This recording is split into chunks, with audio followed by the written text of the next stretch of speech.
Alex Volkanovski will be defending his featherweight title this Saturday, January 31st at UFC 325 in Sydney, Australia, in a rematch from his last fight back in April last year, will he be taking on a very dangerous Diego Lopes for the second time. Today, I will be giving my breakdowns and final predictions for every fight on the main card, ending with the main event, starting with the first fight on the card as rising star Quillan Selkill is taking on UFC veteran Jamie Mullarkey. I'm going to start off by saying I do believe they're just using Mullarkey this fight to boost the stock of Selkill, because the way I'm seeing this, he should absolutely smoke him. Even though he doesn't have the same experience as Mullarkey, with this only being his fourth official fight in the UFC, all three of which coming last year in 2025. He's just way better, whether it be on the feet, where he's already shown his power with 2 first-round knockouts in his first 3 career fights. That's something that should worry Mullarkey, as we've seen him being put to sleep multiple times in the past.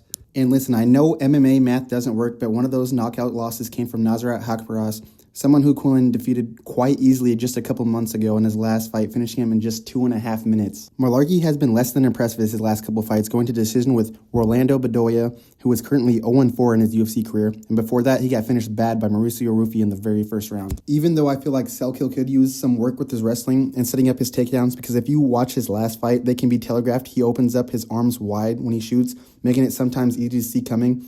If he gets a hold of Mullarkey, he's also better on the ground, and I see him submitting him. You can already see the potential in this guy. While only being 26 years old, he's really exciting to watch, and he's only going to get better and better the more experience he gets out throughout his career. I see someone who can eventually be a contender, while you cannot say the same thing about Mullarkey, who clearly is not. Selkill is going to be looking to put on a show in front of his home country. I think he's going to come out and get another knockout. I'm going to predict he gets it done in the second round. Moving on to the second fight, we have another Australian native on the card. But unlike Selkill, he is on quite a downslope in his career, as Tai Tuivasa is looking to get his first win after 5 straight losses, which is crazy to see in the UFC, as he is taking on 6'7" giant Talison Teixeira, who is also looking to make a comeback after suffering his first career loss in MMA after a controversial TKO stoppage against Derek Lewis back in July. First up, I'm going to be starting with Tuivasa, who before the losing streak happened showed potential to be a real contender.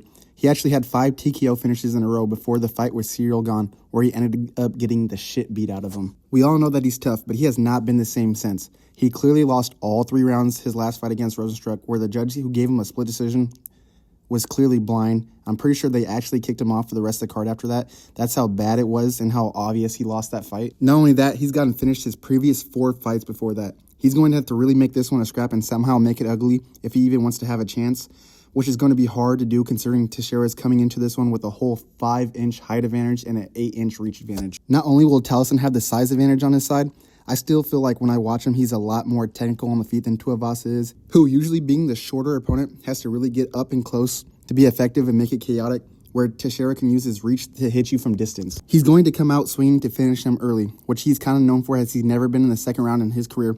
All 8 of his wins have come by first-round stoppage. 7 of those were knockouts.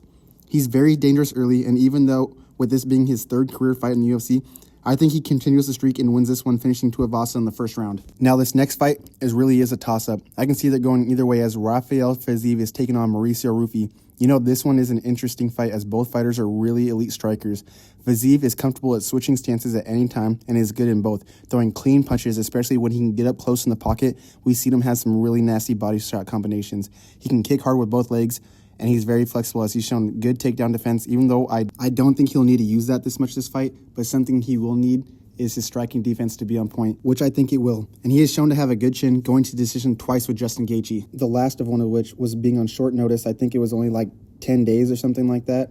I liked how he looked in that last fight against Baha Mendez, and I think having time to actually prepare with a full camp, he's going to be ready for this one. Rufy is also dangerous when it comes to the striking. He comes out in that Conor-like stance, and he's throwing everything he's got to knock you out.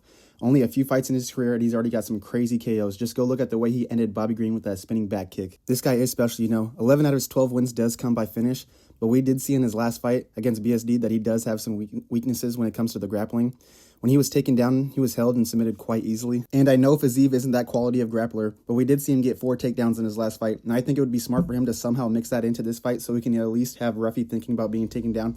And even if he can't, at least get it into the clinch, where I do see Fiziev having success. Like I said before, previously stating that he does have some nasty body shots, which would help him eliminate some of the power that Rufy has. This one is a hard one to choose, and I can see a situation for both fighters to win this fight, but I think I'm going to be going with Fiziev on this one to get this one done by decision.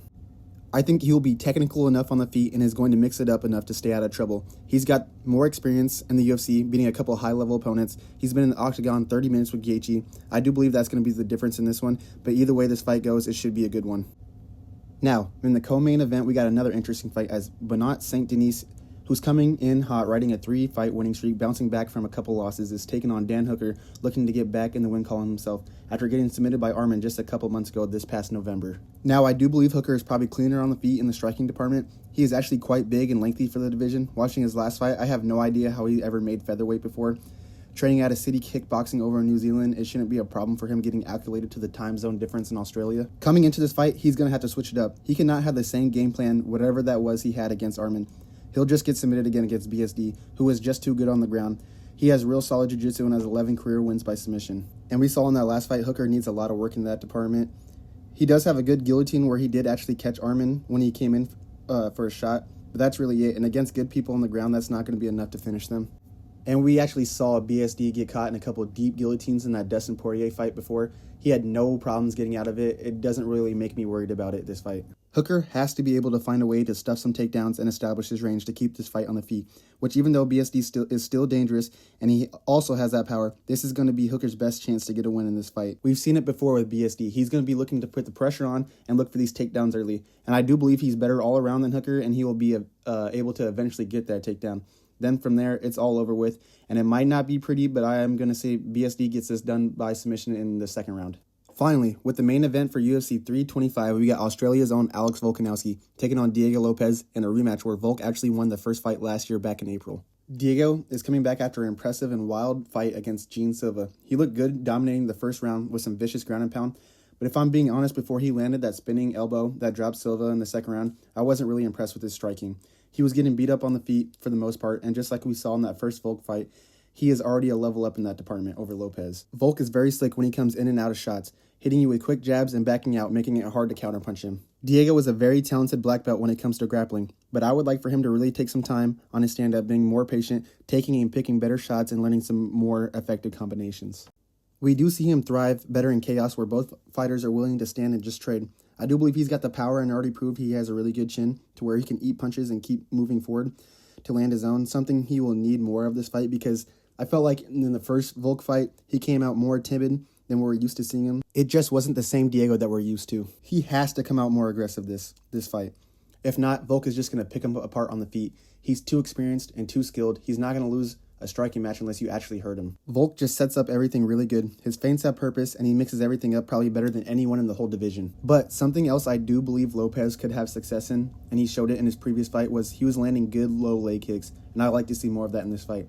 And that's where it starts. He's going to have to switch it up. I would like to see him grappling way more. If he comes back with the same thoughts that he could stand with Volk, I think he will be in for a long night. And from what I saw his last fight, I'm not sure that he's going to... Lopes is always looking for the finish, and I can see that being his downfall again. And for that reason, I do believe Volkanovski will get this one done by decision. And those are my final breakdown and predictions for UFC 325. We'll see how it plays out this weekend. And as always, if you agree, disagree, or think I'm completely off, drop your takes in the comment section down below. If you liked or if this helped you out at all, make sure to hit that like and subscribe button for more UFC content every week. I'll be back after these fights. See you guys later.